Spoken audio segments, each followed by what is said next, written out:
Family নিয়ে ব্যস্ত আছি বলে কি ভাবেছিস? অ্যাকশনটা ভুলে গেছি।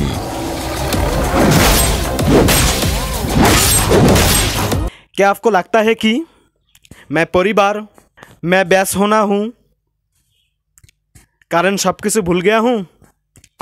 थोड़ा थोड़ा हिंदी ते आज मैं हूँ खादान सिनेमा टीज रिएक्शन देता हूँ।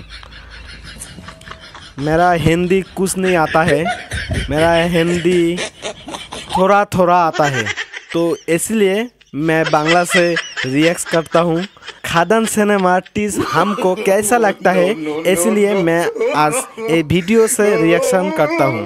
तो शुरू करता है खादान सिनेमा टीज कैसा लगता है। फैमिली নিয়ে ব্যস্ত আছি বলেই কি ভেবেছো অ্যাকশনটা ভুলে গেছি, এই ডায়লগটা খাদান সিনেমার টিজ, যেখানে শুরুতেই এই ডায়লগটা দেওয়া হয় এবং খাদান সিনেমার টিজে দেখানো হচ্ছে শুরুর দিকে কিছু গ্রাফিক্সের দৃশ্য। অবশ্য খাদান সিনেমার কালারিং এবং ডায়লগ ডেলিভারি থেকে শুরু করে যে এডিটিংগুলো করা হয়েছে অনেক সুন্দর এবং ভালো লাগতেছে। মনে হচ্ছে যেন সাউথ ইন্ডিয়ানের একটি ভাব আছে এই খাদান সিনেমাতে। খাদান সিনেমা একটি ভরপুর অ্যাকশন সিনেমা হতে যাচ্ছে, যা টলিউড সিনেমার মোড় ঘোরাতে পারে এই সিনেমার মাধ্যমে।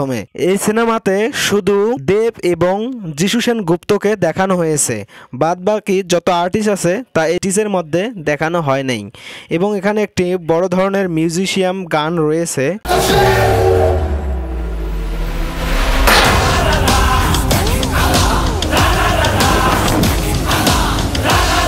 হয়তো গানটার কোনো সাউন্ড দেয় নাই, কিন্তু অল্প কিছুদিনের মধ্যে মনে হয় গানটি চলে আসবে। তবে খাদান সিনেমার ডায়লগ ডেলিভারিগুলো একটু যদি স্মুথলি হতো, মানে সুন্দর করে, যেন সাধারণ দর্শকরা দেবের এই ডায়লগগুলো বুঝতে পারতো, তাহলে খাদান সিনেমাটা আরও ভালো লাগতো। ওই সর্দার হয়। ফ্যামিলি নিয়ে ব্যস্ত আছি বলে কি ভাবেছিস? অ্যাকশনটা ভুলে গেছি। তাই খাদান সিনেমার সব কিছুই ঠিকঠাক আছে, কোনো কিছু সমস্যা নেই, কিন্তু খাদান সিনেমার একটাই সমস্যা, সেটা হলো দেব এই সিনেমাতে ডায়লগ ডেলিভারিগুলা সুন্দরভাবে দিতে পারেনি। আমার কাছে খাদান সিনেমার টিজটা অনেক ভালো লেগেছে। আপনাদের কাছে খাদান সিনেমার টিজটা কেমন লেগেছে যদি দেখে থাকেন তাহলে অবশ্যই কমেন্টে জানাবেন এবং খাদান সিনেমার লিঙ্ক কমেন্ট বক্সে দেওয়া হলো।